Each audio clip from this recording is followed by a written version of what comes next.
Okay, if you could all take your seats, I think we're just about ready to start the program. Can everyone hear me okay out there? Yes. Awesome, because we didn't have so much luck a little bit earlier. So I want to first of all thank each and every one of you for taking the time, and some of you are probably risking your life to come out here to this program tonight. I didn't expect this inclement weather, but thank you so much for including this program in your evening. My name is Julie Thompson, and I'm a local historian. I am also a James A. Garfield and Hiram College alumna, and I have the sincere pleasure and honor of serving as your moderator tonight. And so I welcome you, ladies and gentlemen, the Garfield Board of Education, faculty and students, members of the Hiram College campus, community members, and distinguished guests to this unique program entitled 2 Grants and 3 Giant Leaps for the James A. Garfield Schools and the Garrettsville communities. Now, to begin, I'd like to thank, of course, the hosts. First of all would be Ted Lysick and the Garfield Board of Education. Specifically, Ted has just been instrumental in supporting and assisting me with planning all the phases of this particular program. And so, Ted, I thank you sincerely, and the Board of Education. As well,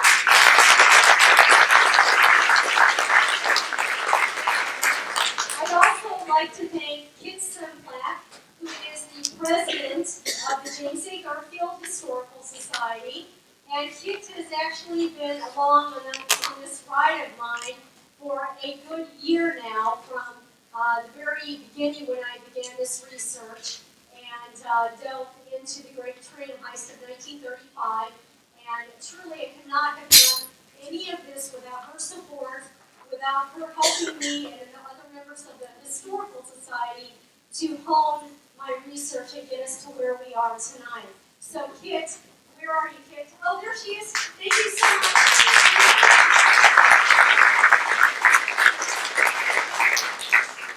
Additionally, I would also like to give a special thanks to Rich Teresi, who is videoing our program this evening, as well as the media, including Christine Pitzinger with the Community Journal, Jeremy Noble with the Record Courier, Iva Walker with the Villager, and I believe Denise Bly is filling in on some of that duty as well, and the Morning Tribune. I would also like to recognize a few distinguished guests, including Congressman Dave Joyce, who is in the front row here, right there.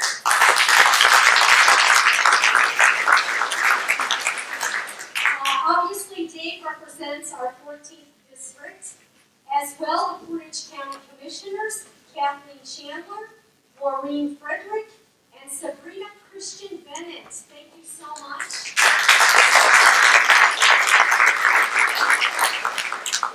Also in the front row, we have Tim Bryan, who is actually Hiram College President Tom Schema's Chief of Staff, Jonathan Bimmer, who is representing the the Ohio Historical Society.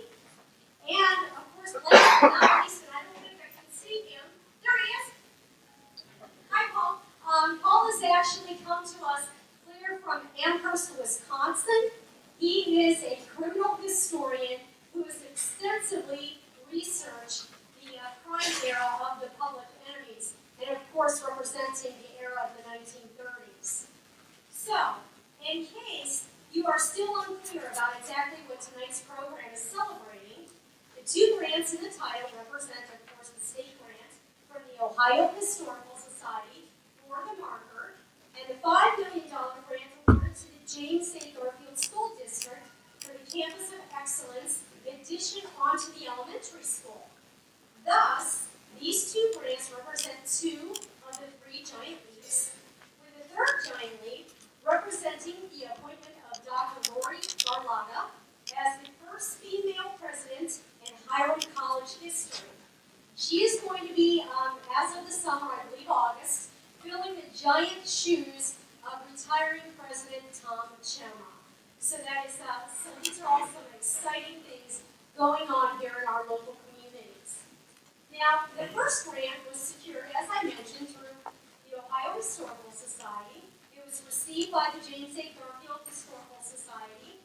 And towards the purchase of a marker, which you will see at the end of our program, to memorialize the former site of the Garrettsville train depot and proven and confirmed to be the last great train heist in American history, all in the little town of Garrettsville.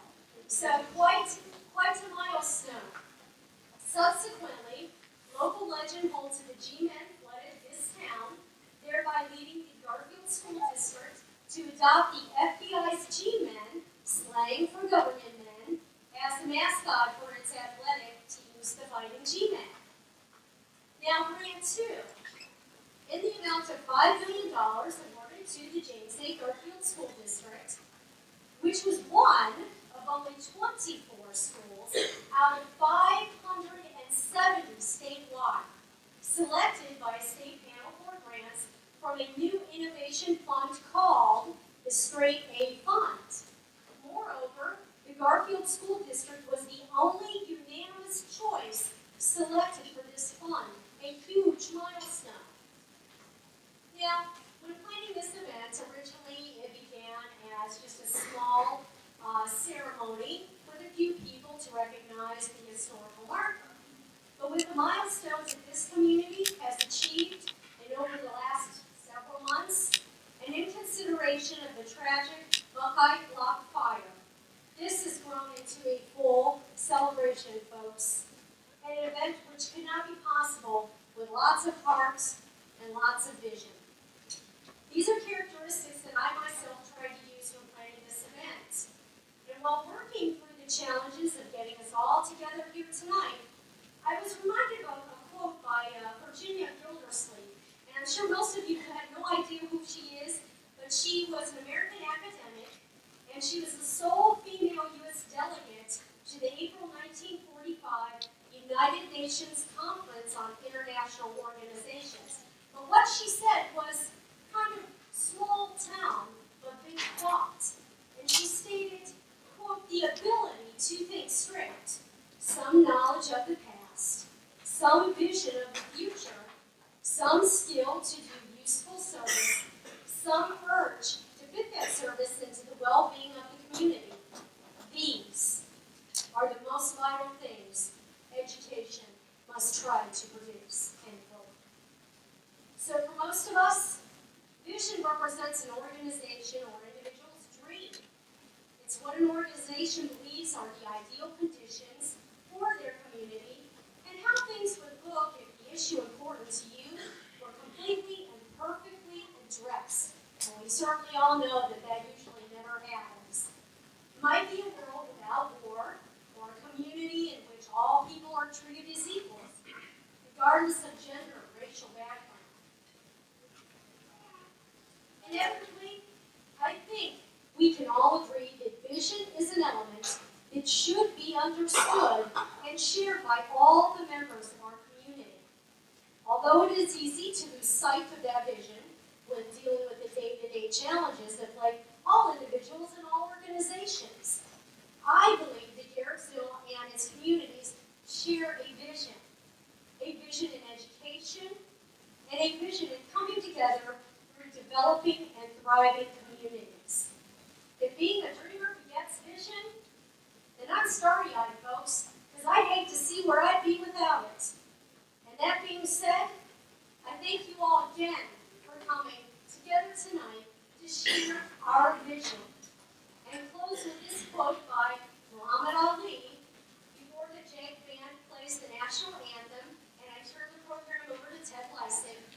I believe that what Ali said in this statement most sums up the theme of our program. He stated, quote, "Champions aren't made in gyms. Champions are made from something they have deep inside them. It's a desire, it's a dream, and a vision. They have to have the skill and the will, but the will must be stronger than the skill." End quote. Thank you, and please enjoy the program we have set for you tonight. Teo, if the band can now perform the national anthem, and folks, please stand.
Thank you, Julie, for the very great welcome, and thank you for all of your tireless work to pull all of this together tonight.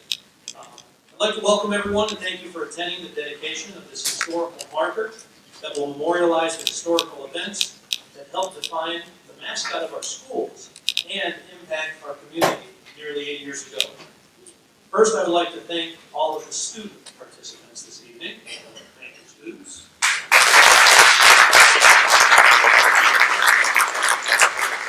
See, those students, it's really important to thank them because the month of May is probably the busiest month of their year, by far.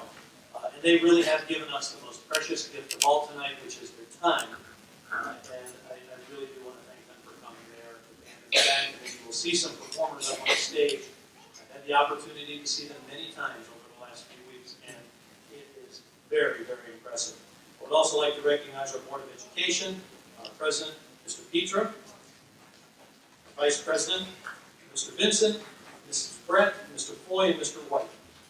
And if it's a busy time for our students, you then know that it's a very busy time for our teachers. So I would like to thank Mr. Segula, our band director, and Mr. Camuso, who helped organize the students who will be participating tonight. And last, but certainly not least, I would like to thank our custodial staff. They were preparing for this event all day, and after we leave tonight and are driving home, they will be here working to clean up afterwards. So I would like to thank them publicly.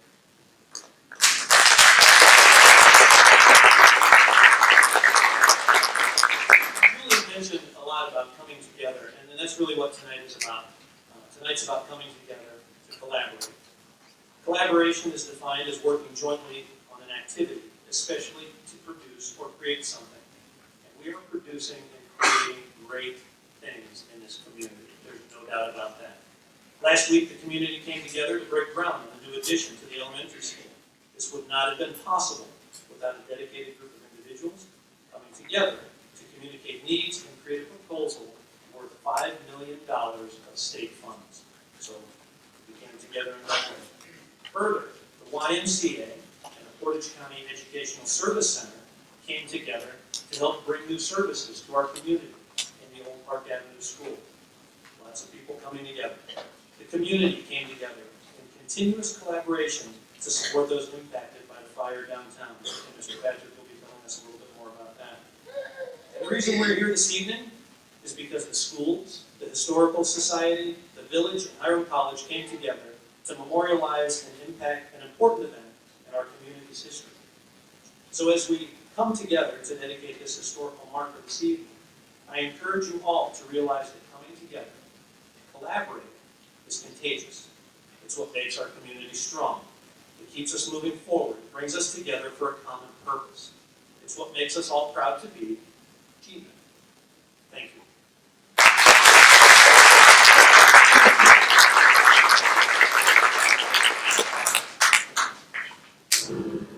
Thank you so much, Ted. And now, I'm going to present to you Mayor Rick Patrick, who is actually going to recognize the first responders of the Garrettsville fire. So, Rick, turn it over to you.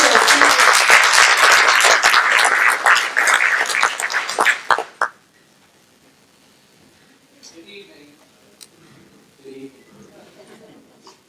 First of all, I'm going to say it's an honor to be here tonight.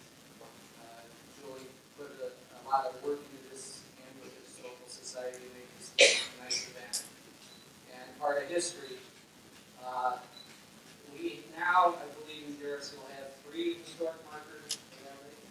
3. And one's the Hart Crane, and one is on the Historical Society, and then now the freight train robbery.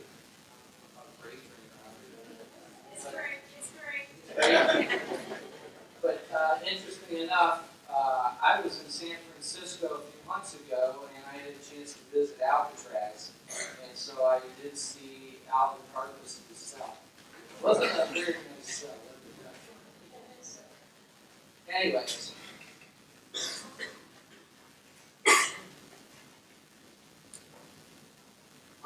On March 22nd, 2014, at approximately 1:15 p.m., it was announced that Main Street is on fire. With that, the Garrettsville Nelson Freedom Fire Department was dispatched to the scene, and mutual aid was requested to assist. Many other agencies in the county, out of the county, and around the state were requested. The following list is the fire departments and other agencies and businesses that were on scene to aid in any necessary way they could. Departments were Auburn, Aurora, Bainbridge, Graceville, Bristol, Burton, Chagrin Falls, Champion, Charlestown, Community EMS, Deerfield, Edinburgh, Farmington, Hampton, Hiram, Manaway, Mecca, Mesopotamia, Middlefield, Montville, Munson, Newberry, Newton Falls, Northeast Ambulance Service, Palmyra, Paris, Parkman, Ravenna Township, Kutztown, Russell, Southington, Streetsboro, Thompson, Troy, Warren Township, Wyndham. Police agencies were, of course, Garrettsville, Hiram, Wyndham, the Portage County Sheriff's Department, investigators from the Portage County Prosecutor's Office, Portage County Emergency Management Agency, Portage County Incident Management Assistance Team, the ATF, the State Fire Marshal, Portage County Fire Investigation Unit, American Red Cross, Salvation Army. And donations of drinks and food, this was another thing. People wanted to know, how can we help? And the fire chief told me, well, we could use water. We could use liquids, he said. So I mentioned it, and it flew. Everybody that came out to help brought food here. Cal's, Subway, McDonald's, Dairy Queen, Giannino's, Rite Aid, Zeppi's, Domino's, IGA, Save-A-Lot, Italian Garden, Speedway, Guy's Pizza, John's Pub, Slim and Jumbo's, Salvation Army, Garrettsville Ladies Auxiliary, Miscellaneous Family, and Friend Donations also. First when we talked about doing this, we talked about mentioning every individual. We would have been here all night. So we had to narrow it down, but it was just great how everybody came together. And at this time, I would like anybody that was involved in this list that I just spoke, please stand.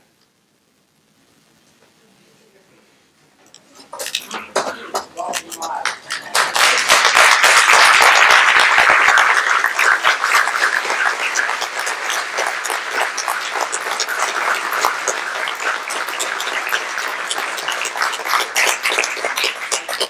I've said it over and over like a broken record that for a village of our size, our community, that we are very fortunate to have the services that we have, the fire department, ambulance, and police department.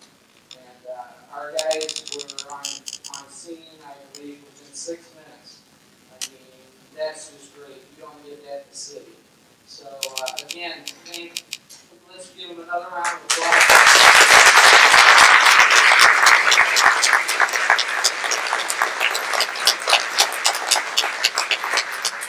And I'd like to thank all of you for coming tonight. As far as the update on Main Street, we have not been down there in the last few days. A lot of it is cleared away. The east end is almost done. I talked with the owners on the west end, on that end, and they're going to be starting on that probably this weekend again. And they're hoping to have it all down by next week. We have our first cruise night on Main Street, and of course everybody wanted to know if we were still having it. And I said, of course we're having it. We're getting through, now we're going through a paving process, and they ground the road up, but we'll still do it. And one thing leads to another. But anyways, our parade then will be on Memorial Day, and our services will continue, and we will be marching through Main Street. So come on down, everyone, and visit Garrettsville. Thank you.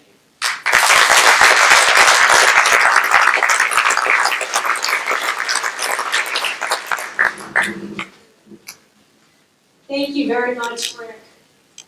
Now, I'm going to have one of the Garrettsville High School students, Mark Buteau, come forward because he is going to present to you Congressman Joyce. And watch for Mark later because he's moonlighting as a 1930s gangster. So come forward, Mark.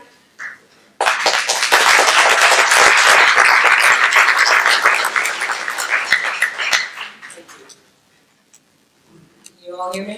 Yeah. Hello, my name is Mark Buteau, and I'm a freshman here at Garrettsville High School. I have been chosen to introduce Congressman Dave Joyce to you this evening. Throughout his service as the Geauga County Prosecuting Attorney, Dave built a reputation as being a protector of both Geauga County families and Geauga County taxpayers.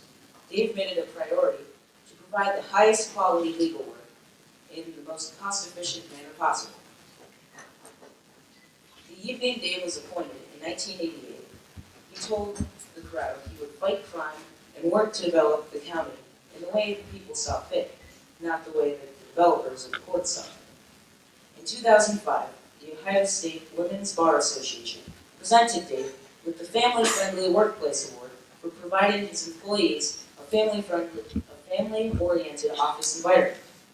In 2008, Forbes magazine named Geauga County the 4th best county in the nation to raise a family, citing the low crime rate and solid housing stock.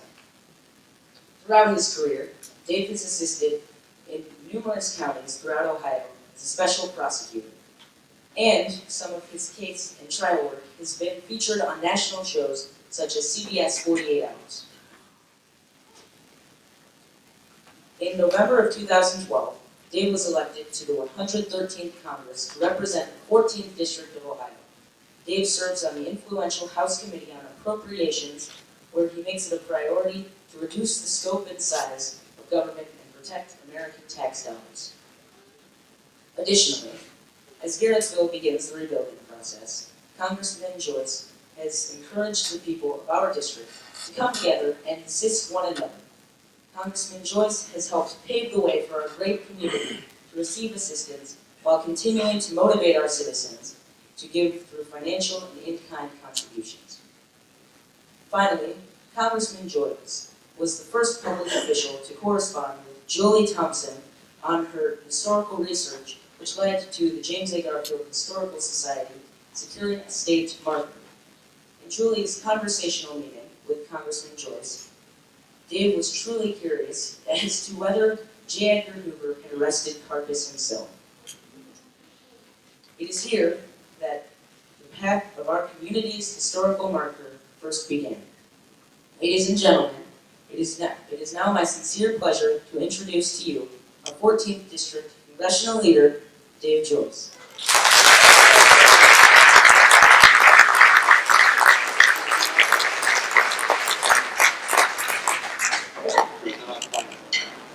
Thank you very much for that very kind introduction. He had told me out in the hallway that it was going to be announcing tonight. I said, well, make it really easy. Just do like Ed McMahon and say, well, here's Johnny, here's Dave. And I realized that I was Dave myself because he gave that much of a look and no idea who. Truly is a pleasure to be back here and be home in northeastern Ohio. And my parents were superintendent brought up, you have to get your back in your back, you have a sense of community.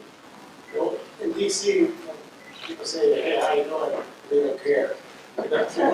Here, people actually take the time to want to know how you're doing and want to help each other out, and that's what makes it so fun to come home. I was telling people the best view of Washington, D.C. is you're looking at it in the window of the plane that you're looking back on. I'd like to take a moment to thank Mayor Patrick and the Portage County Commissioners who are here, as well as local historian Julie Thompson, who organizes the event. And also heartfelt congratulations to Dr. Lori Parlata, who was recently elected as the first female president of Hiram College.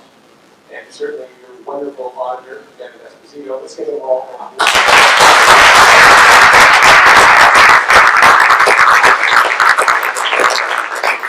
On March 23rd, I got to tell you my heart broke when I heard about what happened down in Garrettsville. And my staff and I immediately pledged to do anything we can to help the mayor. And I had the privilege of meeting with him and some other community leaders over the past couple of months and trying to discuss what we can do. Because I've only been there 16 months, but whatever we can do, we're going to find out and make sure we can do it together. But what struck me most about those days and the weeks and the months that followed the fire was the intense determination, the hope, and the pride displayed by the people in this community. It resonated with me because, you see, my first I grew with my dad, who was a World War II vet, who was shot and left for dead. And he believed it was only his faith that kept him alive. And he instilled in all of us that it was hard work and your faith that's going to keep you going and keep you moving. And he put in long hours, he came home, he went to school at GI Bill, started as a laborer, ended up as a president of the company. So he said, if you push your mind to it, you can do anything. And we're all living proof of that.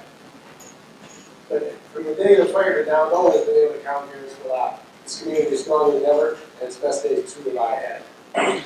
We also stand here today to congratulate Garrettsville on two more achievements: a historical marker and a $5 million straight A fund grant to enhance teaching and learning construction here in the addition of elementary school. It's great to see the students just recently from James A. Garfield Intermediate School down in D.C. about 3 weeks ago. Got me into a little G-Men cheer on the Capitol steps. I'm excited about the opportunities that grant will afford to all of those students. The historical marker from the Ohio Historical Society will memorialize the site of the last great train heist, November 7, 1935. It was really interesting to learn, according to legend, after the heist, government made his pledge to town, hence achieve that. And I took particular interest in Julie's research because obviously, 25 years as a prosecutor, she caught my attention quickly with the idea that here in one of Garrettsville could have been the last chain train heist in America. So, congratulations for all the hard work and our excellent research led to this well-deserved recognition for Garrettsville history. I had the opportunity to meet with the ICMPC discussing the importance of our undergraduate research and obtaining this historical marker, and I'm honored to be representing all of you in helping like I feel or can help anybody in the community to be proud of the Garrettsville strong movement. It's a community build that will continue to be an inspiration to everyone who's watching. Thanks for having me here tonight. Thanks for letting me be part of your community. God bless you all, and God bless you all.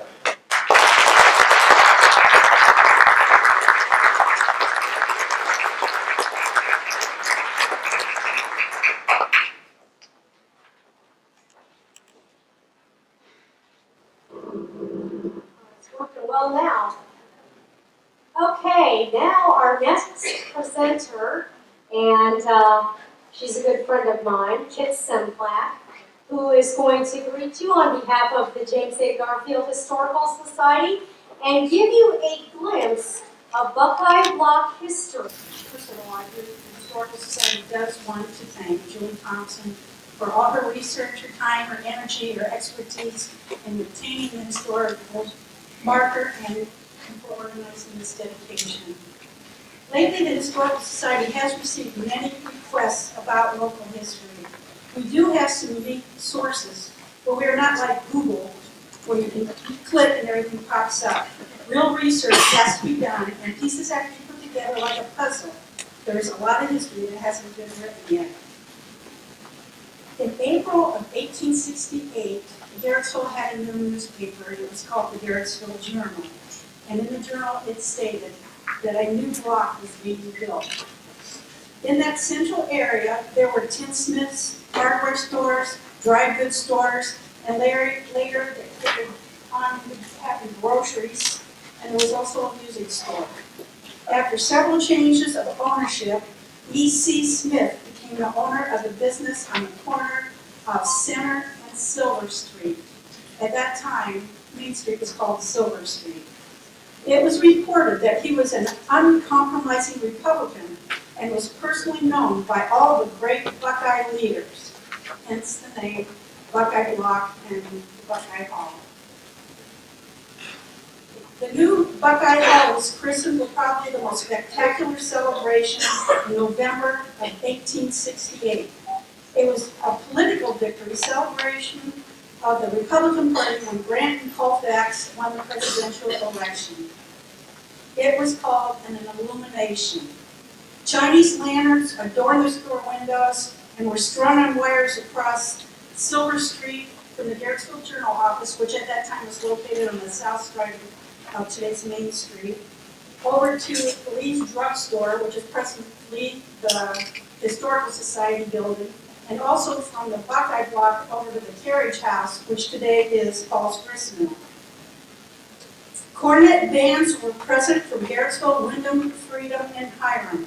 At 6 o'clock, a huge bonfire was lit, and the Grand Boys in Blue held their lighted torches high as they joined the bands in their gathering and in their march around town. They also actually used Greek fire in their celebration. So I'm surprised it didn't burn down the district. The ladies served supper in Buckeye Hall, where the tables were abundantly supplied. And that is a glimpse of the history of Buckeye Hall. I also do want to thank the Nelson Church, the Nelson Methodist United Church, because they volunteered to make refreshments, so I hope you stay and you can take advantage of them. They'll be on your way out the door in that little common area. Okay, next, I want to introduce one of our youngest members, who we're very fortunate to have. And that is Grace Edwards.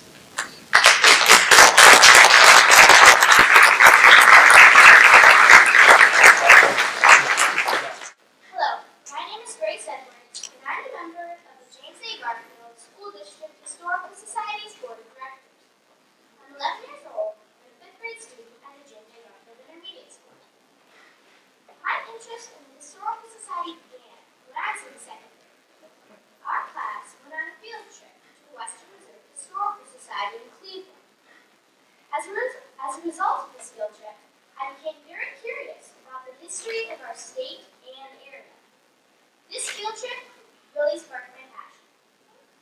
third grade, we went on a walking tour of the James A. Garfield Historical Society.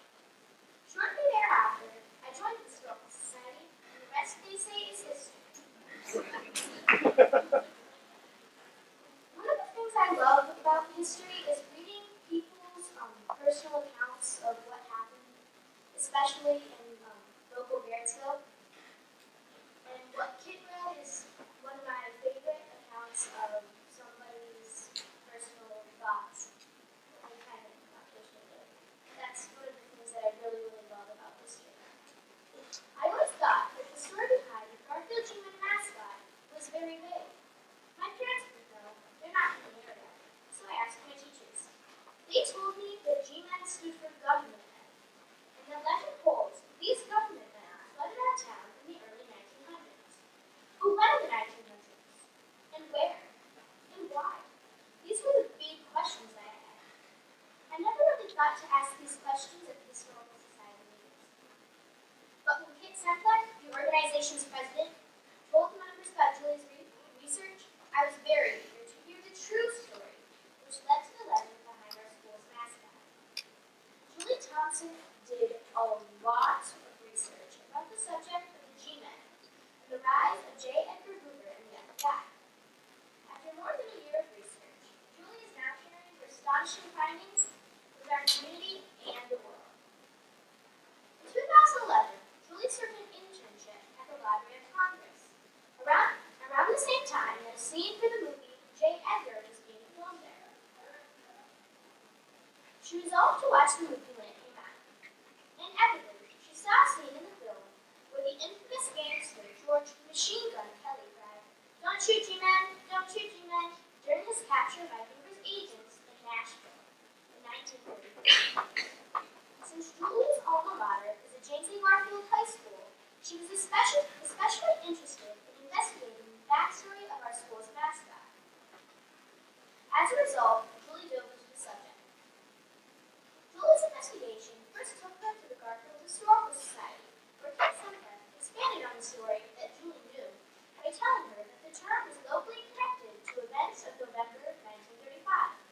Kit explained that it was shortly after November 7, 1935, when the FBI officials, or G-Men, descended upon Garrettsville to investigate a train heist led by the wanted criminal Alvin Creepy Purvis. Though highly underestimated as a 1930s gangster, Purvis was a kidnapper, suspected murderer, bank robber, leader of the Carcass Bar Brigade, and the last public enemy #1 in the Depression era. He would be the only public enemy to be taken alive by Hoover himself. As the story goes, Carcass, taking a leaf out of Jesse James' book, approached mail train number 626 on a route to Pittsburgh as it pulled into the small depot in Garrettsville 79 years ago. Once the train had come to a full stop, the doors of the cab opened, exposing several men to the end of Carcass's gun. These bandits then fired off a machine gun to scare the bystanders, and Carcass himself threatened to blow the train up with dynamite. Four bandits accompanied Carcass while they stole $34,000 in cash and $12,450 in bond securities. In case you really want to know, this is the modern day equivalent of about $715,000. Carried out in American Wild West fashion in the middle of the afternoon, these robbers ordered Earl Davis to help them carry the heavy money pouches from the train's platform they were waiting to get away from, while innocent bystanders stood on the station's platform in a lineup. In fact, Davis's granddaughter is Kit Sempler. Inevitably, Carcass and his bandits made their way up State Route 88 towards Fort Pitt, where they escaped to Hot Springs, Arkansas, by means of a small Stinson aircraft. This was the first time in history that a criminal had made an escape by airplane. J. Edgar Hoover, the FBI director at that time, was often laughed at for never making an arrest himself. As a result, he vowed to catch this last public enemy. Carcass moved around enough so he could not be captured. In fact, he once had several hideouts in Cleveland. One particular apartment was located on Huff Avenue, where he had admittedly buried nearly $100,000, but then dug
Alvin Creek purpose.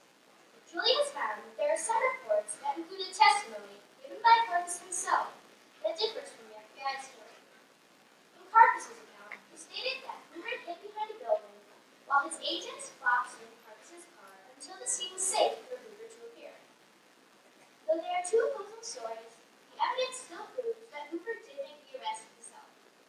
The highlight of this true story in history is that Purpose was arrested with a G-Men's yellow tie. Because Purpose had always contended that he would never be taken alive, the government men believed that they were to encounter a deadly shootout with Purpose, resulting in Purpose's death. Therefore, no agent had even thought to wear handcuffs. Cuffed with only an agent's yellow tie, Purpose was taken into custody, and Hoover's reputation was not only saved, but catapulted to heroic status. Purpose was then sentenced to life in prison. He served 26 of those years at Alcatraz, longer than any other prisoner in its history. You still might question why this story is important. This story is important for a lot of reasons, both locally and nationally. Nationally, this became the last great train heist in American history.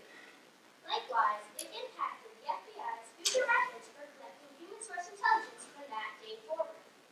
This intelligence would include rats or holes, interrogations, and of course, agents going undercover. More importantly, this incident also validated Hoover's status as the FBI's director, marking Hoover's first arrest. Not to forget, this local to national incident also captured the last public enemy number one of that era and sent Purpose to Alcatraz. Moreover, Julie and members of the James A. Garfield School District Historical Society can tell you that this true local tale will encourage others to recognize its significance in history, bringing to light how important our local history becomes and remains. The site itself is located near a portion of Headwaters Trail, and where White Street runs into Freedom Street. What this tells us is that there is more motivation for people to visit Garrettsville and visit more often, because something very significant did happen here. This story in the little town of Garrettsville has had far-reaching national implications. In closing, history in Garrettsville remains very important. For people like you who care, nothing will ever be forgotten. The historic Buckeye Block and other buildings on Main Street were a big loss to the village of Garrettsville. But we will rebuild those uniquely constructed sites. Not only that, but we will build new memories and a new history. Keep in mind, past will never ever be forgotten. Just like the legend of our school's mascot, which had nearly been lost, has been revived by Billy Thompson. Old memories are restored with a rebirth. Let us continue to recall the date of November 7, 1935, as the last great train heist in American history, and how it led to the legend of the mascot of our school's athletic and academic teams. Moreover, let us continue to remember the date of March 22, 2014, in which we lost a historic piece of our town, but which does not prevent us from holding the past dear in our memories and the memories of our generations. Now, last of all, I want to thank Julie Thompson for everything she did. This includes helping me write, revise, and practice for this speech. She has done a lot. This information that I just gave to you is just scratching the surface of Julie's research. Thank you, Julie.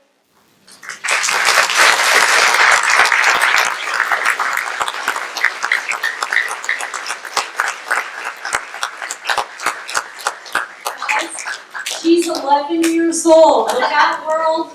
Just remember, Gracie, I'll sell you first. Great job.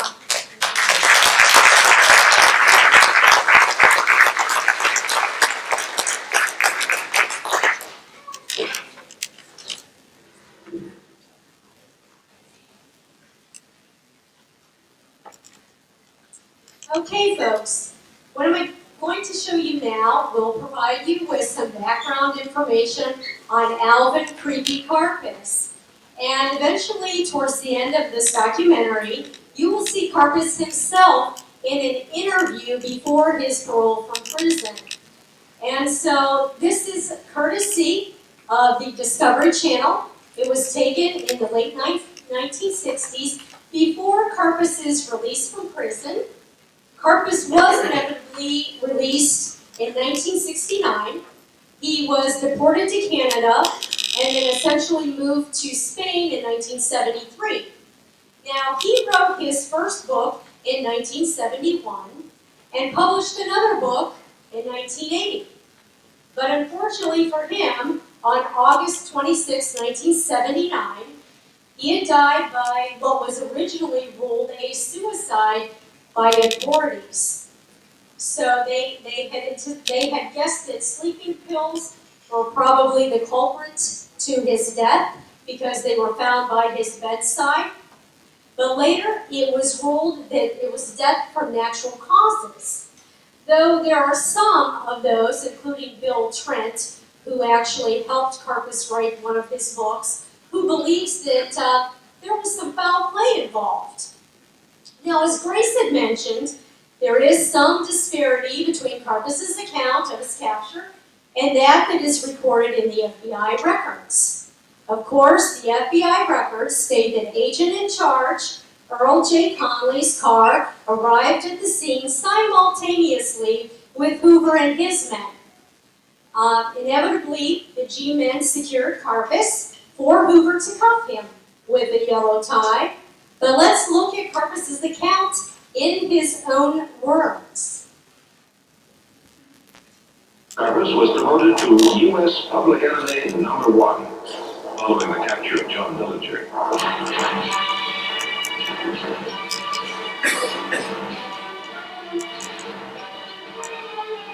It wasn't until May of 1936 that Karpus was finally arrested. News reports at the time say Hoover did the job personally. It's rumored or reported that J. Edgar Hoover was instrumental in your arrest. Is there any truth in that? Is there any truth in that? You better ask Mr. Hoover. You have no grudges? Grudges? With who? Grudges against J. Edgar Hoover. Well, I never did have.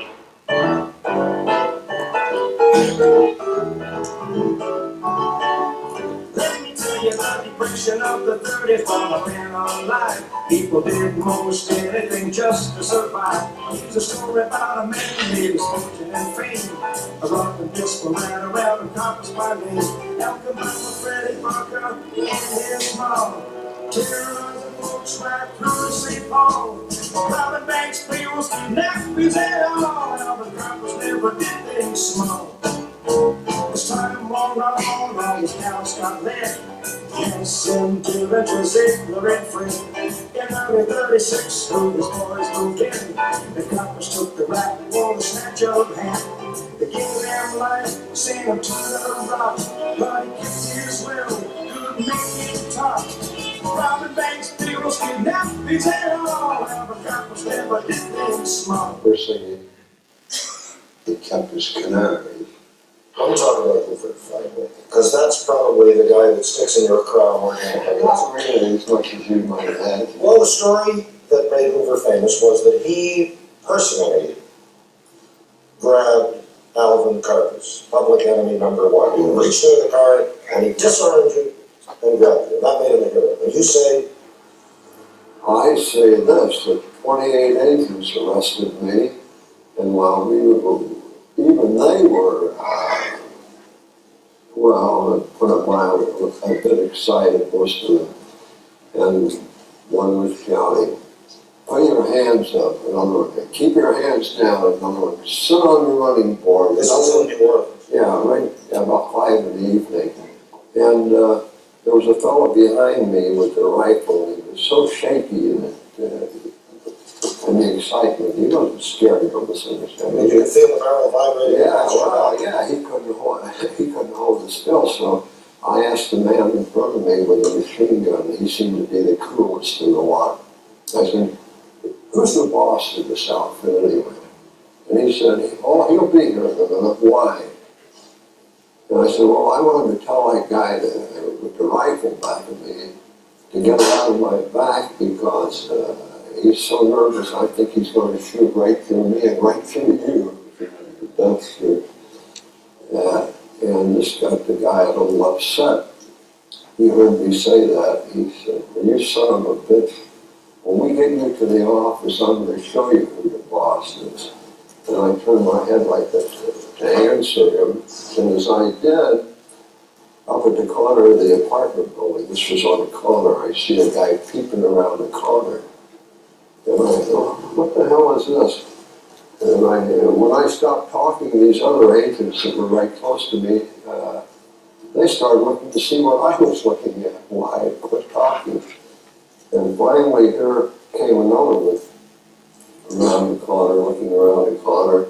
One of the agents shouted, "We got him, Chief, we got him, come on, everything's all right, we got him." So here they came, and it turned out to be the Gold Dust Twins, as they were known in those days, Hoover and Clyde Tolson. Folks, you can be the judge. And now Teo is going to guide the band in, of course, the G-Men fight song.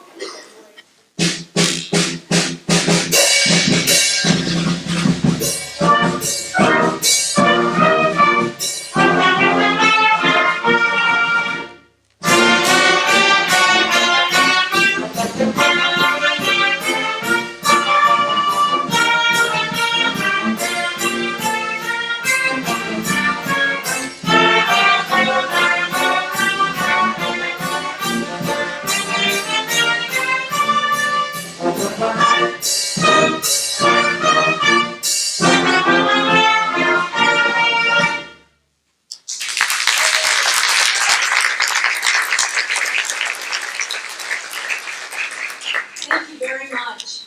And now, our Portage County Commissioners, including Kathleen Chandler, Maureen Frederick, and Sabrina Christian Bennett, are going to come forward.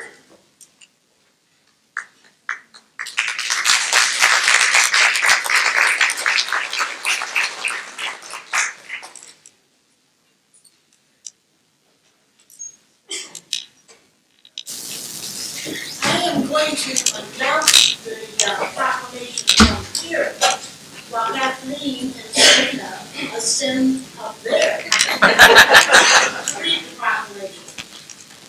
This is a proclamation celebrating the dedication of a historical marker that is known as Repeat Harvest and the last great train heist, and to be erected at the former Garrettsville train depot, and to honor the securing of a $5 million grant for the James A. Garrettsville Local School District to enhance teaching and learning, as well as to fund construction in addition to the current elementary school.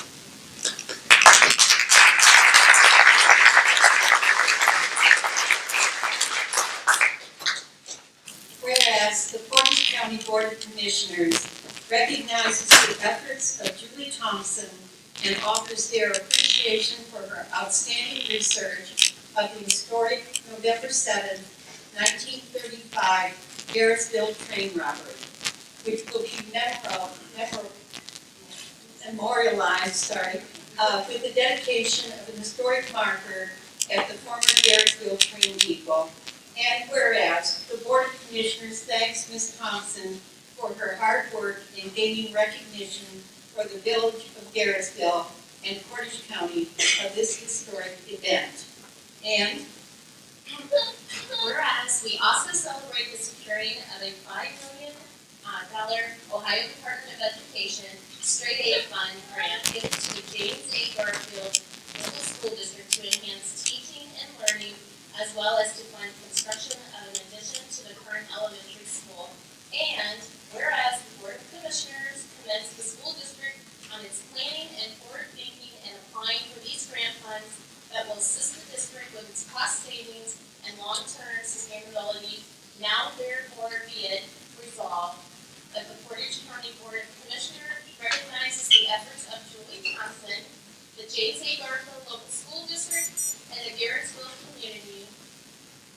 in witness thereof, we have hereunto subscribed our names and have caused the great seal of Portage County to be affixed on this 14th day of May, 2014, and assigned the county commissioners. I would also like to announce on behalf of the Portage County Commissioners that we have authorized the use of $75,100 for rebuilding the streetscape, sidewalk, and some lighting and plantings for the downtown Garrettsville where the fire occurred.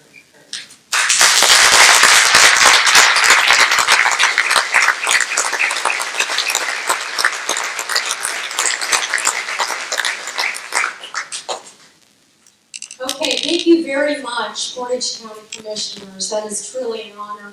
It's an honor just having your presence here tonight.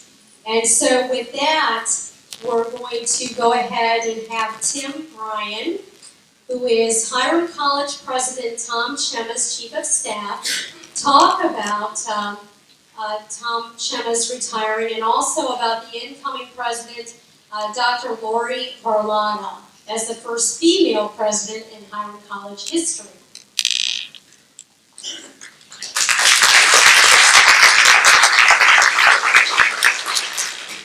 Thank you. Can you hear me okay? Yeah. It's an honor to be here tonight representing the president. Since January, I've had two bosses, one on the West Coast time and one on the East Coast time. Before I get too far, I wanted to make sure that Grace Edwards knows it's not too early to start college search.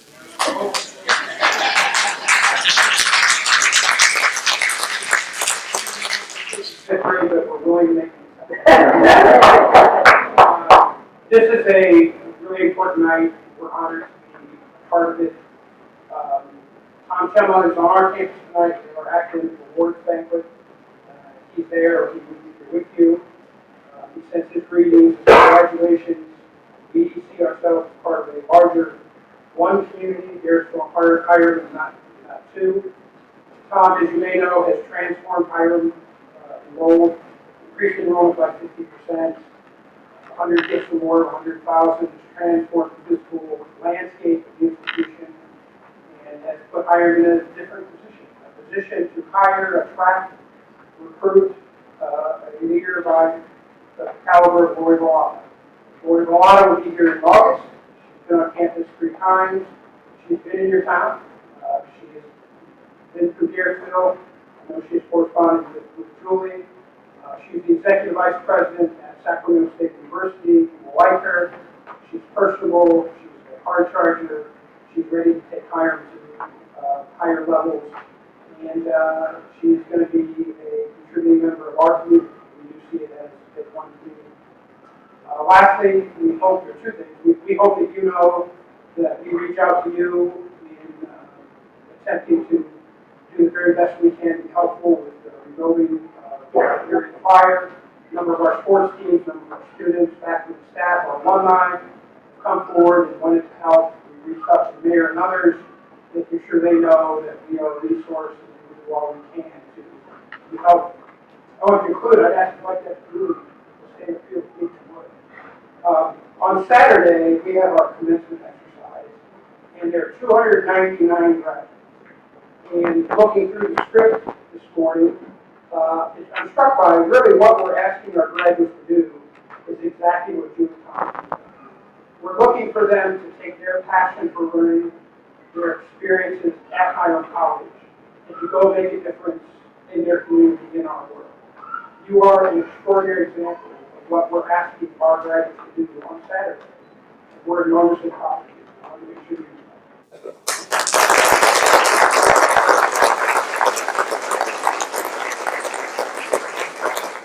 Lastly, thank you for including us, for including Hiram College. We're honored.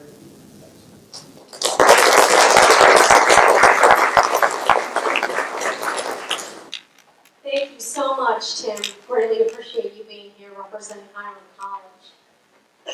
Now, I had something come to me last minute en route by Ted Lysick, and I thought it was an extraordinary letter and a testament to what you're going to see in the reenactment tonight by our students. And I'd like to take this opportunity to read it to you. It's by Myron F. Thomas, and it's addressed to the James A. Garfield Historical Society. It states, "Dear Sirs, I noticed in an announcement from Hiram College that you were dedicating a plaque to commemorate the robbery of the steel mill payroll by Alvin Karpis and the Ma Barker gang at the Garrettsville Depot. I believe that my mother and I watched this robbery take place from the front window of a house just up the hill from the station. Since I was only 2 at the time, some of it I remember, and some was told to me after.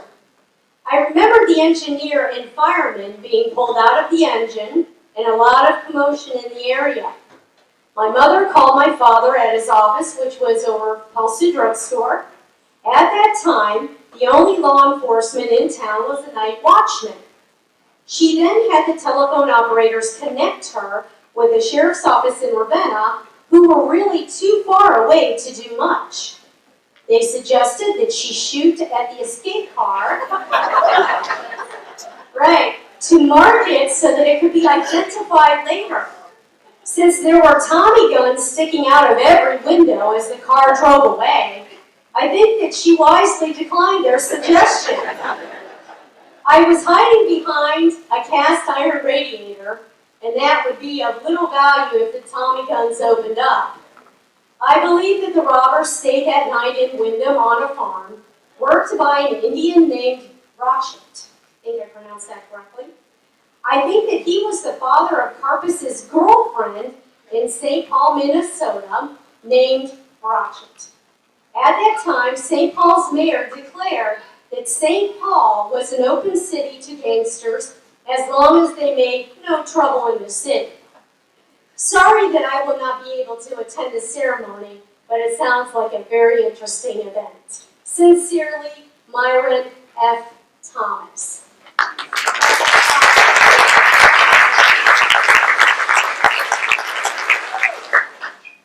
And so now, folks, it is my sincere pleasure to offer you another highlight of tonight's program, and that, of course, is the reenactment of the last great train heist in American history. I am proud to present to you the James A. Garfield High School theater students as performers in this very unique production. I'd like to emphasize that these young people are mostly freshmen, some sophomores, and maybe a junior here and there, around 14, 15 years old, who had about 2 weeks to put this entire thing together. So folks, keep in mind, when I say entire, that's costumes, makeup, stage presence, movements, and there are many of them, as well as dialogue. And so I think you will find that these kids are extraordinary. I want to thank them formally because I know they're waiting patiently backstage. Guys, thank you so much. You have no idea what you're going to bring to this program, but we're all about to find out. And I thank you sincerely for all the hard work that you've done. These kids are freaking awesome. I'd like to note that they were not only under my guidance, but of course under that of Josh Camuso, the Garfield High School Theater Director, as well as my good friend Desmond Lee Davis. Desmond, are you back there? I know you're hiding back there. Where are you? Who's back there? There he is. So now just a second, Des.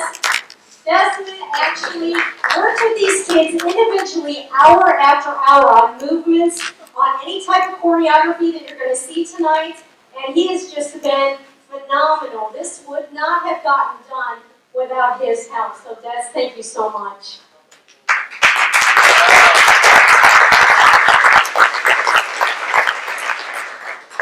As Grace had mentioned earlier, Kit Semplak is actually related to Earl Davis, who was taken as a victim in the holdup at the train depot.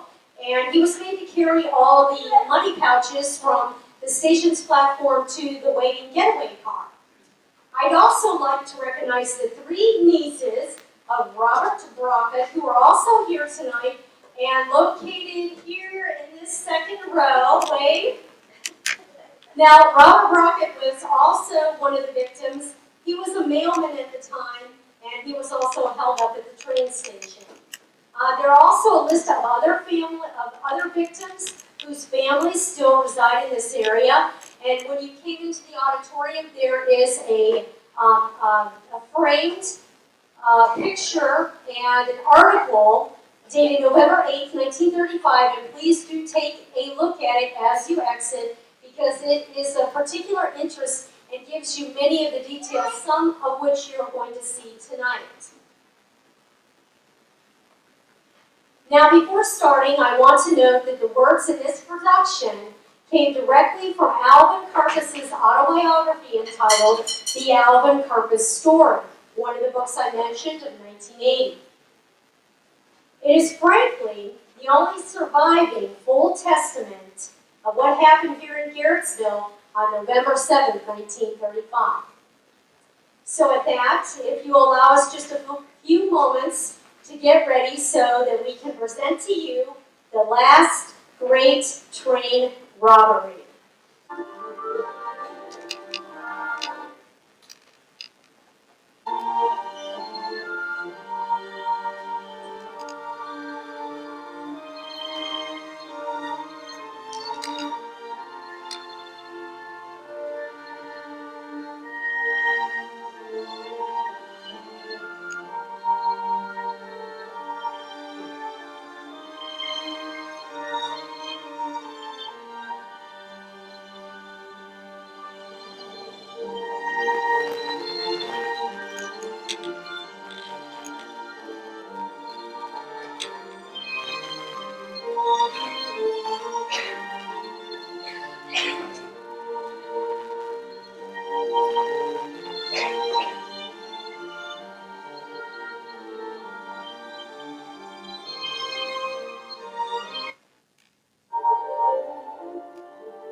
On this sultry first day of May, 1936,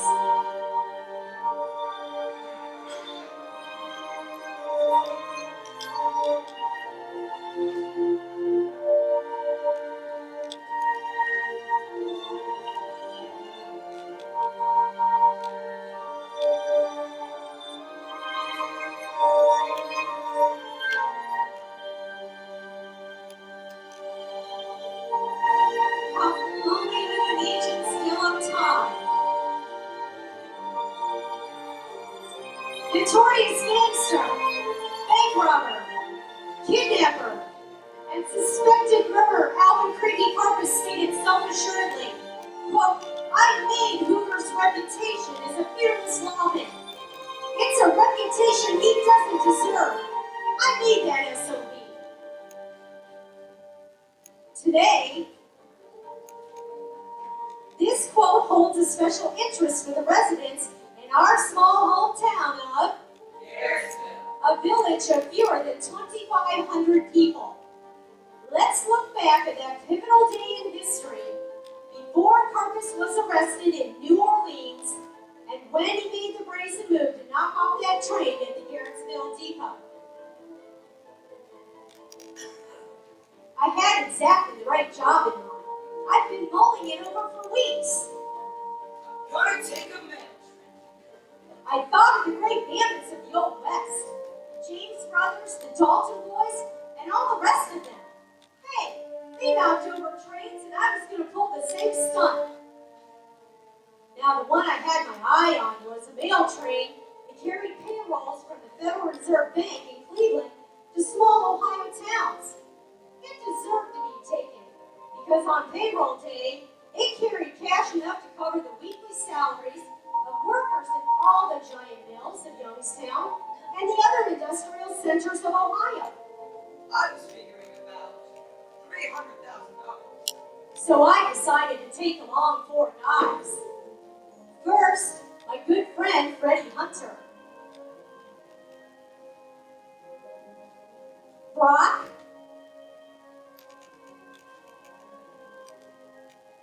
Harry Campbell, and good old Ben Grayson.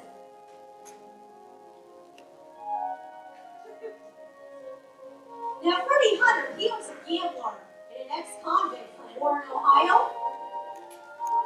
Campbell had married a young girl and settled down in Toledo.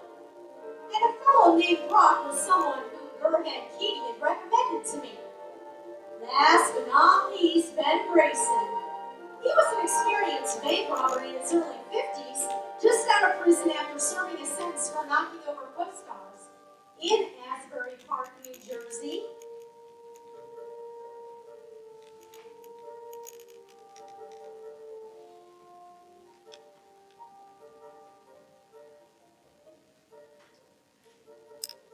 Now, it was crucial for me to take care in Ohio because I was hotter in that state than any of the others. And I kept hearing from my Cleveland buddy Frank Noonan that the feds figured I was somewhere in Ohio and that I was working on a major robbery.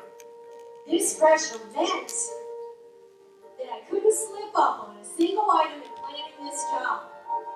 It also meant that I couldn't lay low in Ohio after the storm. I'd have to move away fast, and a car wouldn't carry me with enough speed. I'd use a plane. I'd fly over the roadblocks and zip all the way to Hot Springs, Arkansas, before the FBI could pin me down. Now, the escape looks solid, and so did the details of the robbery. On November 7th, I set it for Garrettsville. I knew that on that particular day, a train would stop, carrying not one, but two payrolls. They were destined for the mills of Warren and Youngstown. Garrettsville had the advantage of its short distance with Fort Clinton, but it had the disadvantage of its nearness to a college town named Hiram. The college men, students, and kids would keep the station's platform and parking lot crowded most hours of the day. I didn't like the notion of operating on a big job in a crowd, but hey, that was the risk. We ran the road between Garrettsville and Fort Clinton at least a dozen times. And I got to know every twist and turn. I could even feel the boss. The idea was for all of us to make the getaway from the depot in one car, with me at the wheel, of course. And then we'd hit Fort Clinton, we'd hole up there overnight. Next day, Freddie and I would fly off in Zetzer, while the others just scatter back to Toledo. Now, I handed out duties to each of the four guys, who were all involved in the heist. Somebody would have to take the engineer and fireman on the train when it arrived. We didn't want them to be free to pull the train away if they spotted us holding up the mail car. And it wouldn't be a tough job to control them. After all, they weren't armed. I gave that assignment to the new guy, Ben Grayson. He was older than the rest of us and just out of prison. And maybe he'd be a little over anxious, but hey, the two guys in the engine would be just right for him. I gave Freddie Hunter the chore of covering the parking lot. Now the rest of us, Campbell, Brock, and me, we would take the train. But I had the feature role. I would look after the actual heisting of the money from the payroll card. Keep our eyes and ears alert and blessed anyone who might try to resist us. For our equipment, we had lined up 3 machine guns.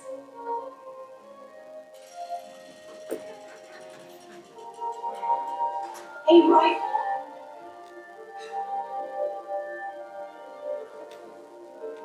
and 5 pistols.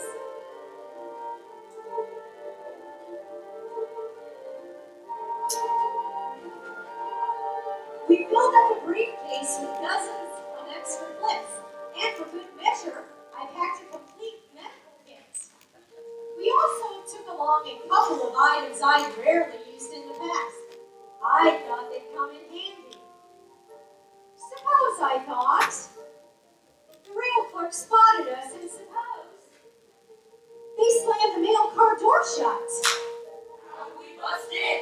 The answer was clear. We blasted open.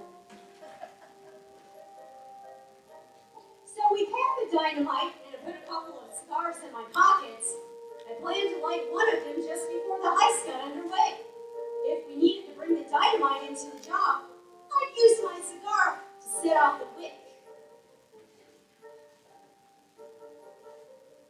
On the very day we were packing our guns, checking the car, and moving towards Garrettsville for the robbery, I found out from the Cleveland papers that the FBI was flooding Cleveland with lots of agents. They knew that I was on the verge of something big. And, according to those papers, the feds were set, ready, and armed to head me off. I was born on this trade paper, got J. Edgar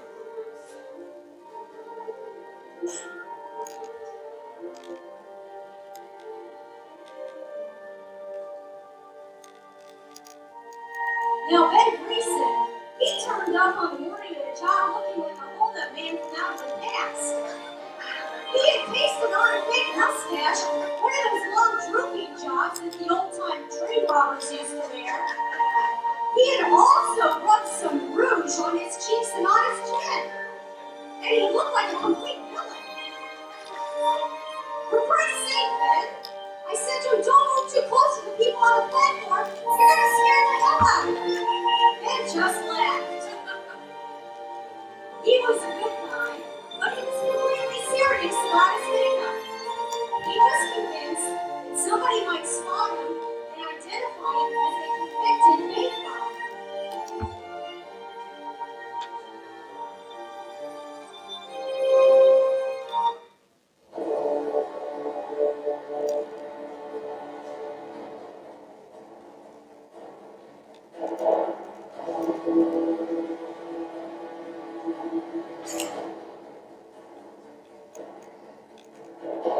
Robbery was timed at 2:45 in the afternoon.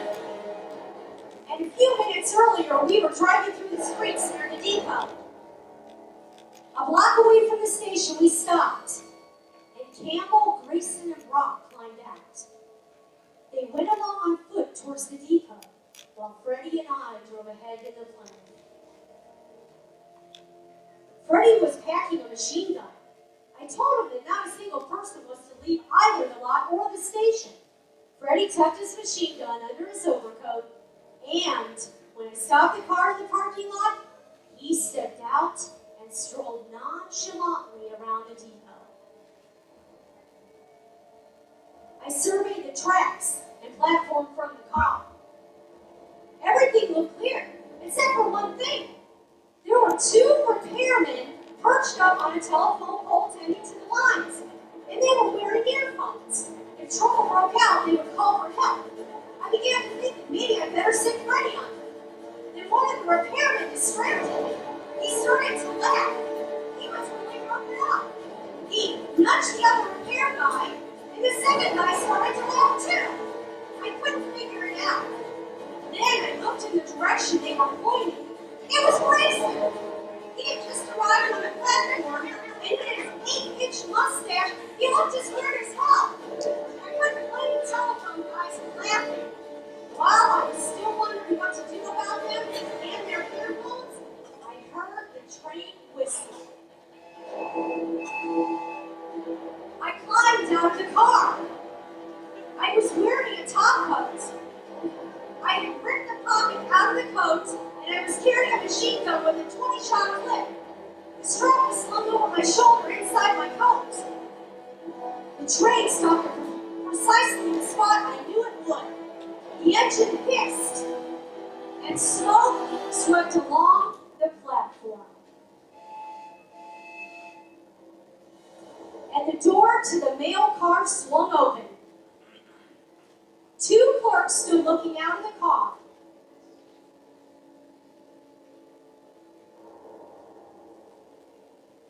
I glanced down the tracks. Grayson was climbing into the cab of the engine. Brock was standing in the center of the platform. He was just about to pull out his gun. Harry Campbell, he was taking care of a flagman on the tracks. And Freddie was standing on guard at the top of the parking lot.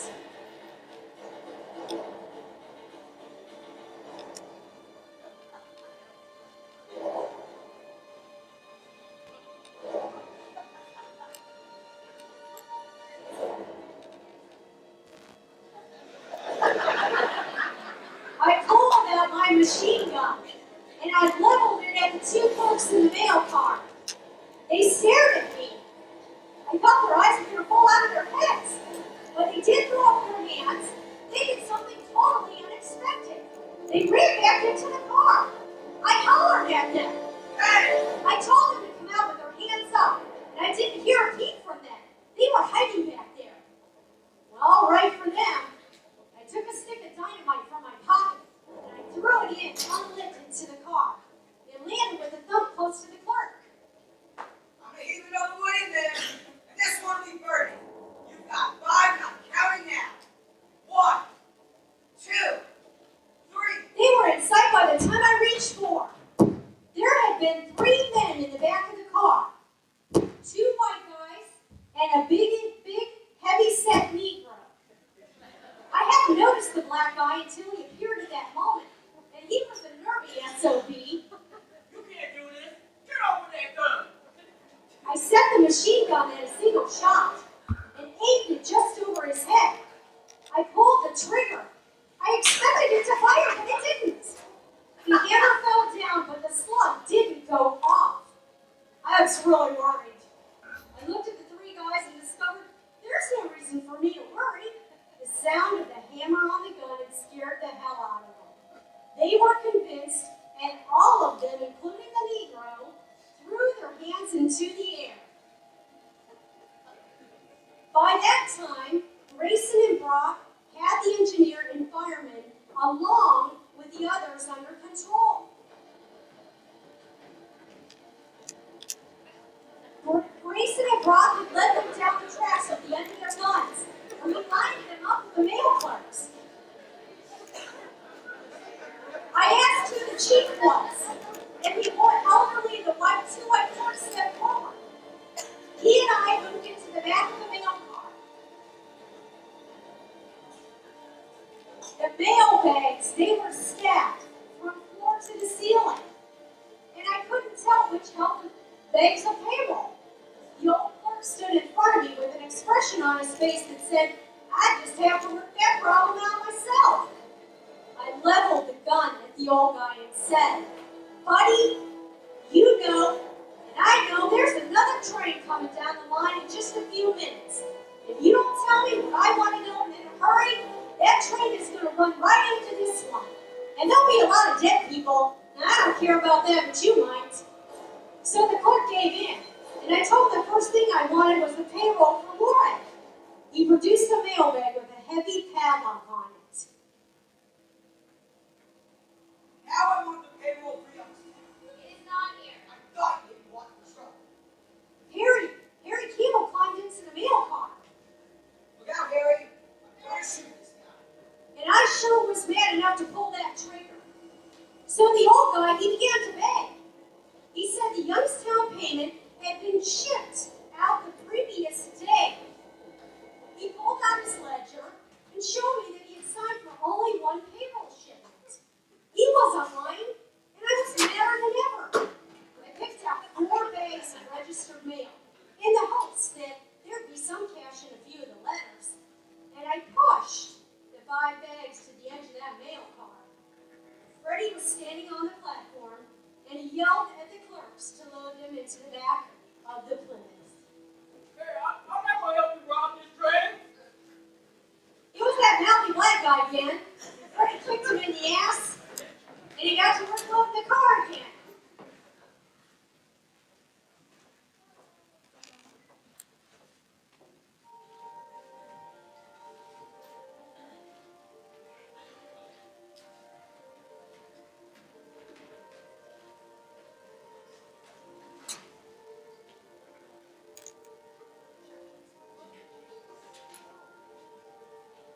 So in the end, even with the 2 or 3 delays, the entire episode hadn't taken more than a few minutes. And nobody, and I mean nobody, had made a false move. In any case, I'd accomplished what I set out to do. I'd held up a train in fine style, just like the famous old Western bandits. Now Zetzer, he had the Stinson airplane warmed up and ready to take off early the following morning, and he, Freddie, and I flew off without a worry into a bright, sunny day. Now, I may have been a hunted man. I may have been wanted in 8 or 9 states, wanted by the FBI and by the postal authorities, but at least I wasn't dirt poor. And momentarily, I felt pretty good.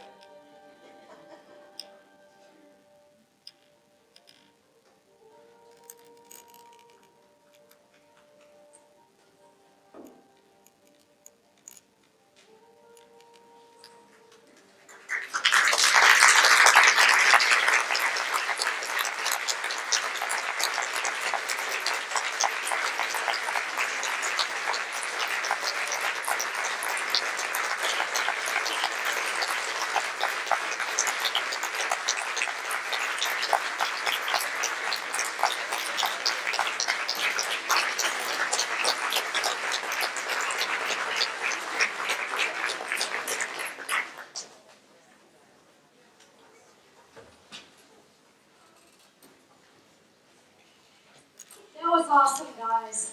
Thank you so very much. I can't thank you enough. And so now, we are actually going to unveil the state historical marker.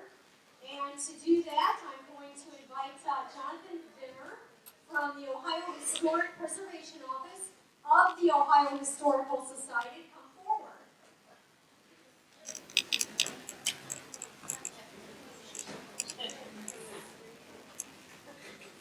You still might be getting hard, huh? Awesome. So yes, thank you, Julie. I'm here representing the Ohio Historical Society. On behalf of the organization, I'd like to extend my congratulations to the James A. Garfield Historical Society and the James A. Garfield Local School District for erecting a marker commemorating the significance of Creepy Carpus and the last great train heist. This is the 14th Ohio historical marker located in Portage County. If any of you are interested in finding out what the others are, as well as any across the state, please consult remarkableohio.org. This specific marker was made possible through a partnership between the James A. Garfield Historical Society and the James A. Garfield Local School District, who submitted the application and raised funds, as well as the Ohio Historical Society, which works with the local sponsor to ensure historical accuracy, edit display text, and put the marker into production at Sewa Studios in Marietta. I'd also like to thank Julie Thompson for her continued persistence and passion in making today happen. The Ohio Historical Society is proud of our markers program. It began in 1957 and enables our organization to help Ohioans across the state to preserve and share their history in beautiful and highly visible form of a historical marker. There are now more than 1,400 in place across the state or in production, and as a whole they create a sort of history book across our state's landscape. Your community has now expanded its place within that book.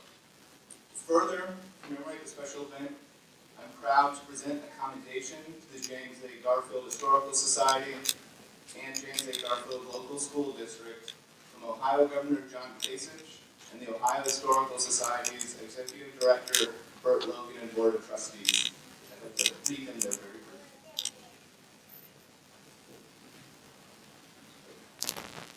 The Ohio Historical Society commends the James A. Garfield Historical Society and the James A. Garfield Local School District for furthering knowledge and understanding of our state's heritage by placing an Ohio historical marker on May 14th, 2014 that honors Portage County as the site of the last great train heist in American history.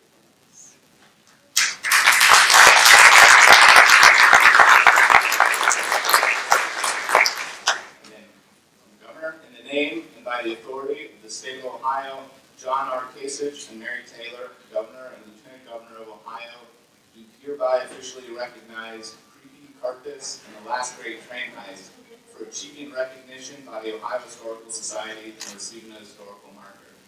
We commend all those involved in cooperation with the Ohio Historical Society in raising awareness of our state's unique heritage by erecting an Ohio historical marker in recognition of Creepy Carpus and the last great train heist. On this day, we reflect and honor the people, places, and events associated with our state's rich history, and through this reflection, encourage appreciation of our past as we look to our future.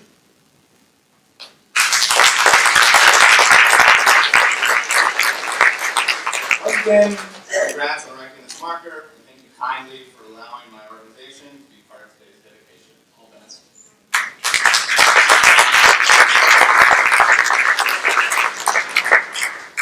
Okay, if I could have Kit Simplak and Portage County Auditor Janet Esposito come forward. They're going to unveil the marker.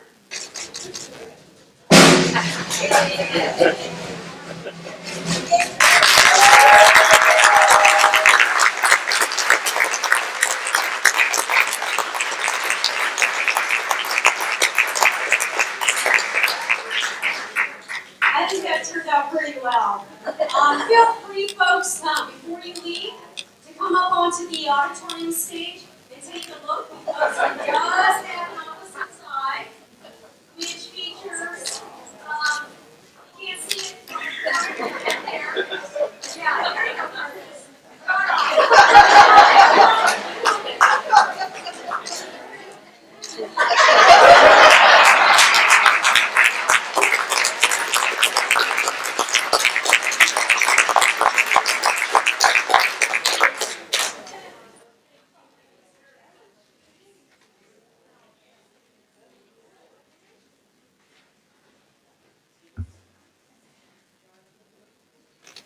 Okay, now Ted is going to come forward and give you our gratitude and concluding remarks. Folks, for me, thank you so very much for your time and your attention and to be able to share this moment with you. Thank you so much.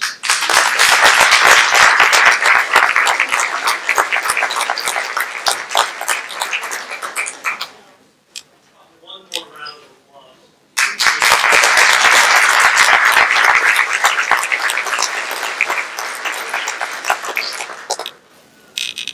Well, a couple things. You don't want to be the last person. I can tell you that Julie and I argued who was going to speak last, because I am the only individual between you and the refreshment. And really, there aren't words that can sum up how proud we should all feel tonight. Just a tremendous sense of pride to be a part of this community. So it's just been a wonderful evening. I want to thank the students, the dignitaries for coming and joining in the festivities this evening. And again, Kit Simplak, Julie Thompson, for all of your efforts. We thank you. And I'd like to end our celebration with a quote before refreshments from a scientific historian from the 30s who was also a British broadcaster named James Burke. And I think this really sums up the evening well, and I'll leave you with this. If you don't know where you've come from, you don't know where you are. Now, we know where we are, and we have something to be proud of. Have a wonderful evening.